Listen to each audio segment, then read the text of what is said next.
With the week rolling along, we're happy you're spending part of your Wednesday with CNN 10. I'm Carl Azus at the CNN Center. It's always good to see you. Election results are in from Canada, and the nation's incumbent Prime Minister, Justin Trudeau, is set to serve another 4-year term in office. But election results for him were a mixed bag.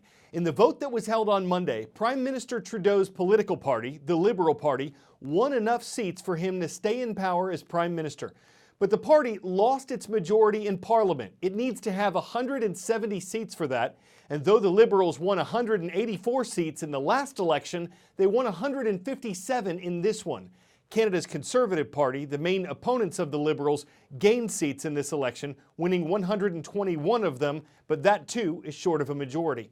So for Prime Minister Trudeau's party to pass any major legislation, it'll have to get support from other smaller parties within Parliament. So compromise will have to factor into that, and by many accounts, including one by Prime Minister Trudeau, this election was a divisive one for Canada. The nation shares a border with only one other country, the United States. Ahead of Canada's election, former U.S. President Barack Obama endorsed Prime Minister Trudeau, and after it, current U.S. President Donald Trump congratulated Trudeau on his victory.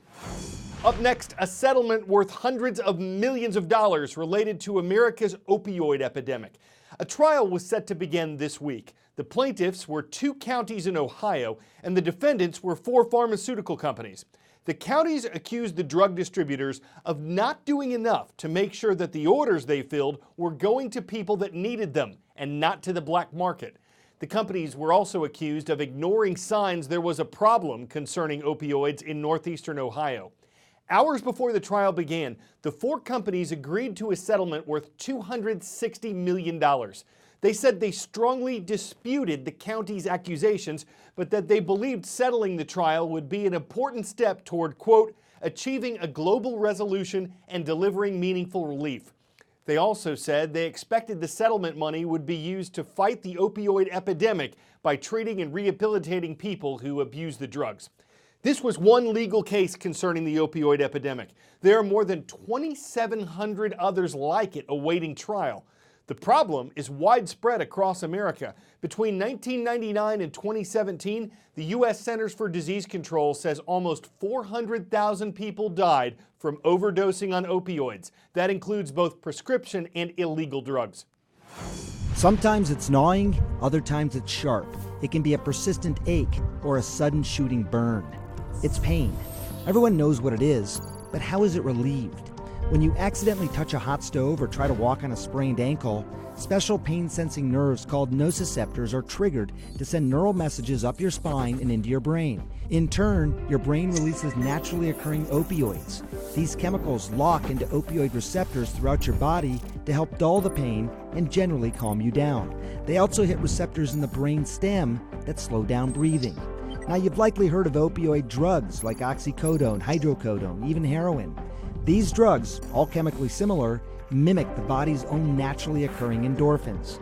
Prescription opioids are one of the most common ways for doctors to treat pain, but the more opioids you take, the less natural opioid your body makes, and the less sensitive you become to the drugs, pushing you to take even higher and higher doses to get any relief and increasing your chances of an overdose.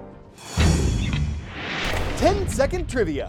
Which of these World War II battles was a turning point in the fight between the U.S. and Japan? Battle of the Bulge, Battle of Midway, Battle of the Coral Sea, or Battle of Kursk? Fought in early June of 1942, the Battle of Midway, a naval battle, was an important victory for America. There were 4 Japanese aircraft carriers destroyed in the Battle of Midway, and within the past week, the remains of 2 of them have been located by a team of deep-sea explorers. The Kaga was found last Wednesday, and the Akagi was found on Sunday. That shipwreck rests more than 17,000 feet beneath the surface of the Pacific. It's located about 1,300 miles northwest of Pearl Harbor, Hawaii, and historians say both of these carriers participated in the attacks on Pearl Harbor. The Akagi was sunk on June 5, 1942. It was reportedly detected by an autonomous underwater vehicle which took sonar images of the site and matched them with the dimensions of the lost Japanese warship. A U.S. naval historian says, unlike land war, ocean battles leave nothing we can see on the surface. So finding these shipwrecks will give historians a new perspective on the Battle of Midway.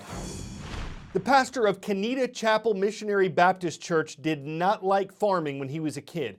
Reverend Richard Joyner is the son of sharecroppers. He says the last thing he wanted to do when he grew up was work in the fields. But as an adult, the work that Joyner thought he'd hate has turned into something he loves. It made him a CNN hero back in 2016, and it's helped him improve his community of just under 300 people in Canida, North Carolina. Canida was a food desert, but I wanted to do something about it.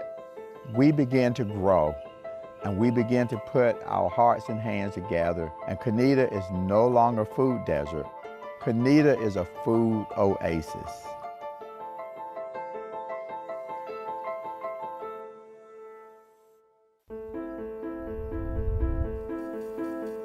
I'm Reverend Richard Earl Joyner, founder of Canida Family Life Center. Canida is a rural area in the eastern part of North Carolina, population of about 300 people.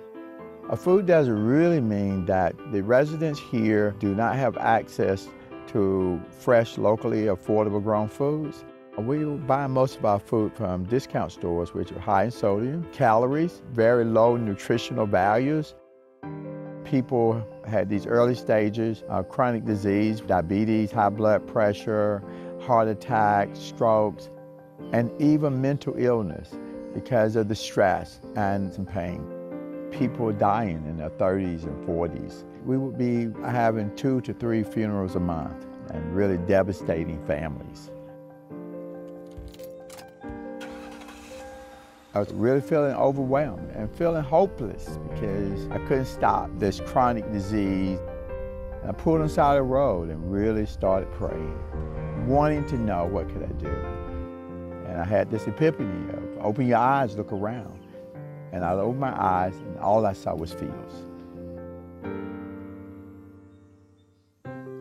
So we started our first small garden, and now we're up to 21 acres of farmland. We have about 8 people that are parents and grandparents of our youth that work here every day. We have 40 students during the summer that use this farm for their reading, writing, math, and science, and for food. Presently on our farm, we have blueberries, tomatoes, we have collards, we have squash, we have zucchini. We end up averaging 100 pounds of food per week out of the garden. Food that we grow has had a tangible impact upon our community. We're able to put food on people's tables. Hello, having vegetables, all right. Our community is spending $4,000 less a month on prescription pills because of the food. The deaths have slowed down. We're not having as many funerals. I feel like we are making a difference. I love this community here because we're uniting around saving lives together.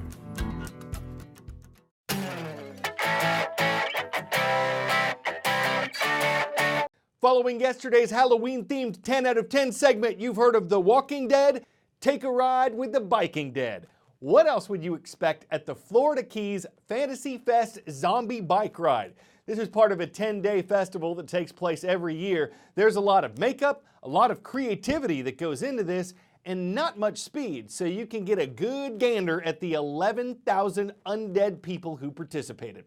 And there's no place they'd rather zombie. Now, it might not look too real, but it is two-wheeled. A zombie apocalypse that's a ride of the living dead. For some, it's killer. For others, it's thriller. And haters can just hoist up the zombie sail and go home to another zombie land.